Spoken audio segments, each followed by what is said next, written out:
welcome po mga kakuya, no? So ating bibigyan reaction video ito yung kay Jai Vlogs, no? So sa kanyang video na ito po mga kakuya, dahil kanino dapat daw mag-pray, no? Sabi sa kanya na talagang direct to God daw, no? So di daw pwede dumaan sa mga santo, no? Ating mga saints, lalo na po sa Mahal na Virgin Maria, talagang direct to God daw talaga. So hindi daw biblical. So totoo kaya kanya sinasabi. Ito yung bibigyan natin ng reaction video. Dahil ito si Jai Vlogs po mga kuya, talagang ito ay masigasig ito, nagtuturo talaga, no? Umiikot-ikot ito sa maraming lugar. So ang kawawa dito na nakikinig, no? Baka matangay niya, no? Lalo po sa mga nominal Catholic na hindi talaga nag-aaral ng Biblia o hindi nag-aaral ng turo natin simbay. Talagang maaari talaga tayo matangay dahil talagang ang kanilang pagtuturo talaga mga kakuya na talagang nakakatakot, no? Mali-mali, no? So pakinggan po natin ang kanyang video po mga kakuya. Sino pong nagdadasal sa inyong mga namatay na kamag-anak? Lolo, lola, lola, gabayan niyo po ako. Hindi na po dapat tayo nagpe-pray sa mga namatay. Dinadasalan si Mary, dinadasalan ng kung sino-sino mga santo. Gusto ko po sabihin sa inyo, sabi po sa Bible, kung alam niyo po ito, when you pray, sabi ni Jesus, you pray like this, Our Father. Ibig sabihin, yes po, no? So yan po ay turo talaga ni Kristo. So wala po tayong tutol dyan, no? So yan sa Matthew 6 verse 9 hanggang 13, wala naman sinasabi dyan bawal na humingi ng intercession o panalangin sa mga banal. Wala pong nasulat dyan. Ang sinasabi lang dyan yung panturo ni Kristo na panalangin. Hindi rin sinasabi na direct to God yan, no? So ibig sabihin turo ng panalangin kung paano tayo manalangin. Yan ang turo ni Kristo. Hindi ibig sabihin dyan sa Matthew 6 verse 9 hanggang 13 na bawal na tayo humingi ng intercession sa mga santo. Tuloy po natin. hindi Saint Matthew, Saint Jude, Saint Peter, hindi ba nga santo? Ang kailangan po palang ating dinadasalan ay ang Diyos mismo. Pasensya na po kayo, pero wala pong scripture sa Bible na dapat tayo po humingi pa ng intercession. Yun, wala daw mababasa sa Biblia na wala daw intercession, no? So napakadelikado at naka-inosente talaga ni sister po mga kakuya, no? Talaga ako ang naawa ito sa nito kay sister, no? Dahil saan po mga kakuya? Dahil napupulot niya sa kanyang mga pastor na ang kanyang pastor naman ay wala talaga naman ding authority. Yung nakikinig din ay mas lalo na, no? Kaya nga piliin natin kung yung tagapagturo natin, no, may authority ba yan, no? Ang tagapagturo natin ay may connection ba yan sa mga apostol para hindi po tayo maligaw. Kung tagapagturo mo walang connection sa mga apostol ay talagang tsak na talaga ay magkawindang-windang talaga ang ating turo o yung ating pagkaalam natin sa salita ng Diyos, no? Ibig sabihin half truth, hindi siya buo, kulang, no? Kaya ito kay sister, kulang na kulang talaga po mga kakuya. Direct to God talaga po mga kakuya, no? So talagang yan po ang nakakatakot talaga po mga kakuya, ang kanyang mga ganitong aral na talagang nakakalungkot o nakakatakot din kapag tayo ay mga nominal Catholic, no? Na hindi talaga din nag-aaral ng salita ng Diyos po mga kakuya. Na so sabi niya, no, wala naman daw talaga daw mababasa na intercession o dumadaan. Hindi na daw talaga tayo dumaan sa mga santo. O ang tanong natin dito, bakit si sister, no, nag-pray over din sa kanyang mga followers, no, humihingi ng panalangin? O si sister bago mag-travel humihingi ng panalangin sa kanyang pastor. Akala ko ba ay diretso na tayo sa Diyos o direct to God? O bakit humihingi ka pa rin ng panalangin sa inyong mga pastor? So dito pa lang, supal pala sila sa kanilang mga turo. Sila lang din ang gumigiba sa kanilang argumento, no, sariling argumento. So ang ating reaction video po mga kakuya, hindi ba biblical ba ang intercession of the saints po mga kakuya? Mababasa po natin, biblical po yan, no? Talaga lahat ng gawain mga Katoliko o mga Kristiyano, biblical po lahat yan, no? So ano bang ibig sabihin ng intercession po mga kakuya of the saints, no? Ito ay paniniwala ng mga banal sa langit ay nabubuhay kay Kristo at nakipag-ugnayan sa Diyos upang ipanalangin tayo, not worship but asking for prayers, no? So yan po ang ibig sabihin ng intercession of the saints po mga kakuya. So may mababasa ba tayo ang mga banal sa langit ay buhay? Ayon kay sister, huwag daw ito mamanalangin sa mga santo dahil patay na. So nagkamali yata si sister, no, dito. Hindi yata ito niya nababasa sa Lucas 20 verse 38. Anong sabi niya dito? Anong sabi dito sa Lucas 20 verse 38?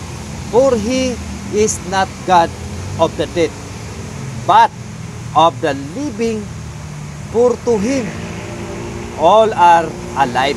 No? So sa RSV, He is not God of the dead, but of the living, for all live to Him. No? So sa King James Version, for He is not a God for the dead, but of the living, for all live unto Him. So ang mga banal ay buhay kay Kristo at kaya pang manalangin. So ibig sabihin, buhay na buhay.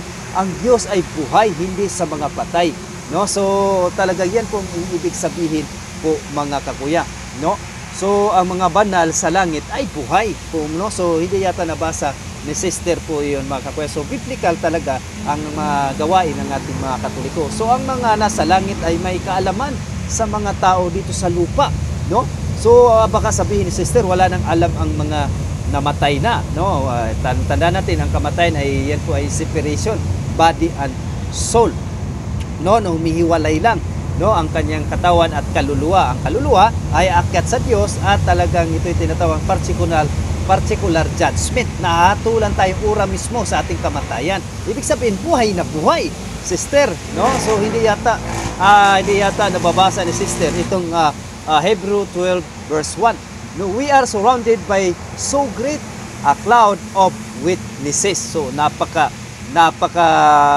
biblical po, mga kakuya. Sa RSV, we are surrounded by so great a cloud of witnesses. No, sa King James Version, we are compassed about with so great a cloud of witnesses. Ang witnesses daw ay ang mga banal sa langit na nakikita ang laban natin dito sa lupa. Sila ang witness po, sister. Napaka-biblical po, mga kakuya, na talagang ang nasa langit ay may kaalaman sa mga tao dito sa lupa. No, biblical po 'yun, hindi po yung mga patay na wala ng kaalaman o wala ng hindi na. Kaya nga ang Katoliko may tatlong estado ng iglesia o church. Ito'y tinatawag po, mga kuya, na ang triumphant church.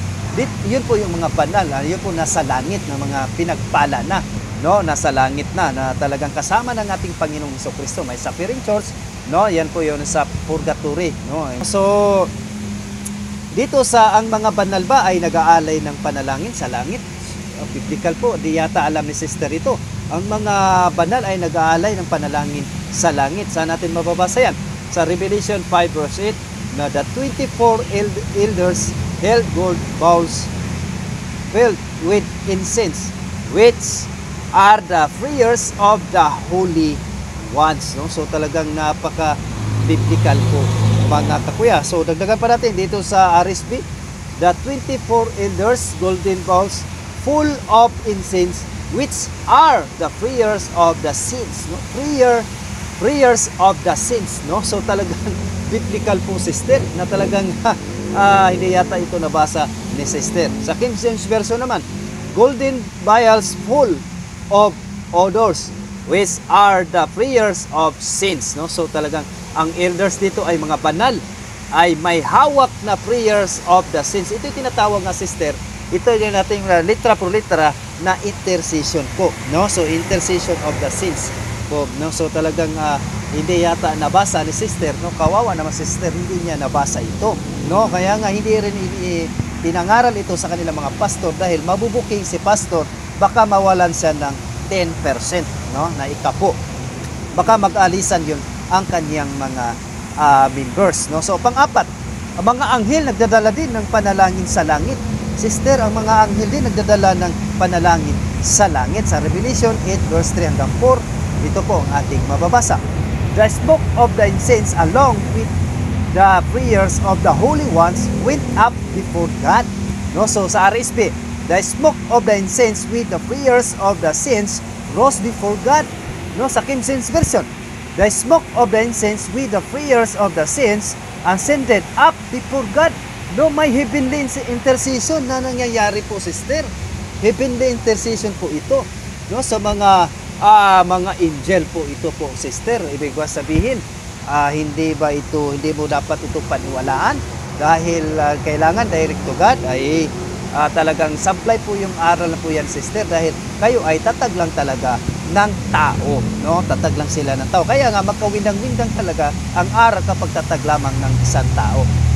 So dagdagan pa natin, ang panalangin ay ng matuwid ay mabisa. Ito ay mga panalangin sa mga matuwid na buhay pa na dito sa lupa, na namumuhay na may kabanalan. Ito ay tinatawag naman na practicing Catholic, no? Saan natin mababasa, no? Sa James 5 verse 16. The fervent prayer of the righteous person is a very powerful, sister.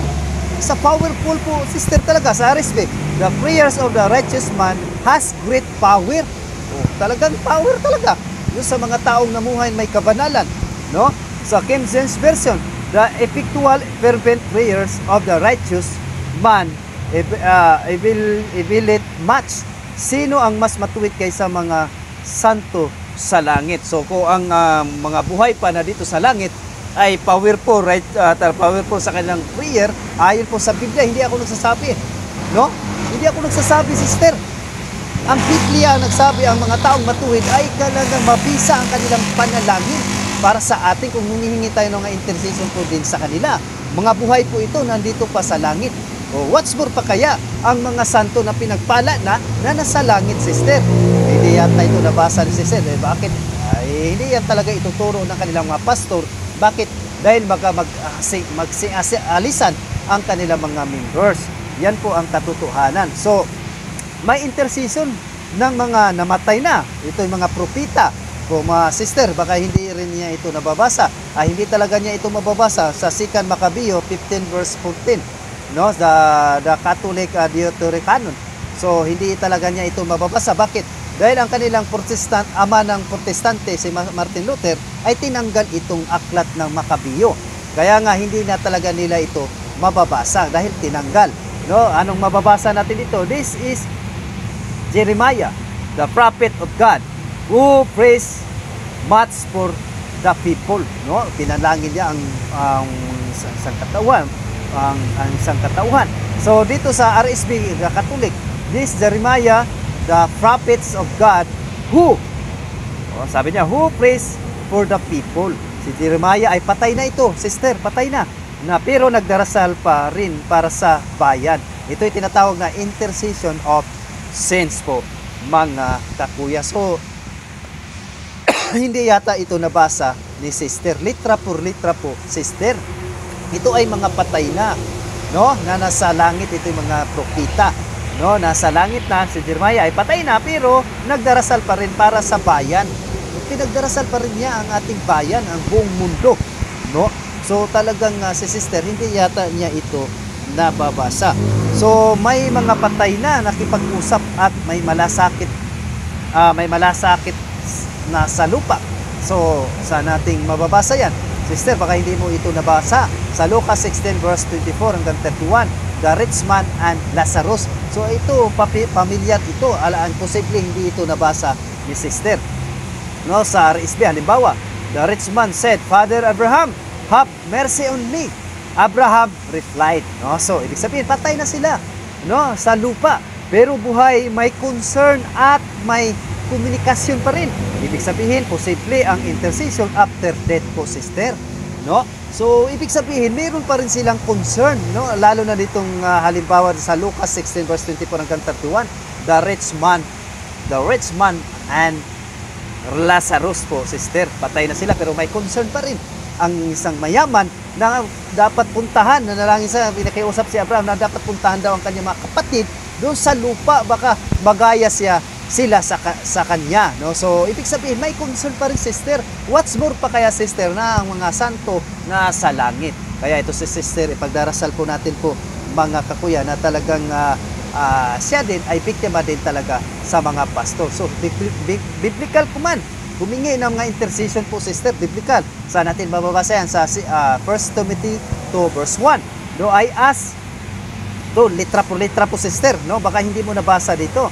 I ask that supplications, prayers, intercessions be offered for all. Po, sister, baka hindi mo ito nababasa po, sister, no, sa RSB. So, urge that supplications, prayers, intercession be made for all men. Kung may intercession ay bawal, bakit inuutos ng Biblia, sister? So talagang hindi yata nababasa ni sister ang itong mga ating nabasa po, mga kakuya, na talagang biblical talaga po. So ipanalangin natin si sister dahil ang kanyang mga turo talaga ay dito ay talagang nagkasala pa siya, no, na talagang hindi siya nag-aaral talaga na mabuti. Kaya nga sabi ko nga mga kakuya, alamin niyo muna kung sino yung tagapagturo ninyo, kung may connection ba yan sa mga apostol. Kung wala yan connection, ay wala yan connection kay Kristo. Ang Kristo lang at mga apostol, no, ang may connection diyan ay tsak, ayan ay ang tama, 100% nagtuturo ng aral ni Kristo, no. So ipanalangin natin si sister dahil siya ay biktima din ng kanilang pastor. So muli, maraming salamat at God bless, at mag-aral at magsuri. Ayon sa Hoseas 4:6, my people are destroyed for lack of knowledge. God bless at ingat po tayo palagi.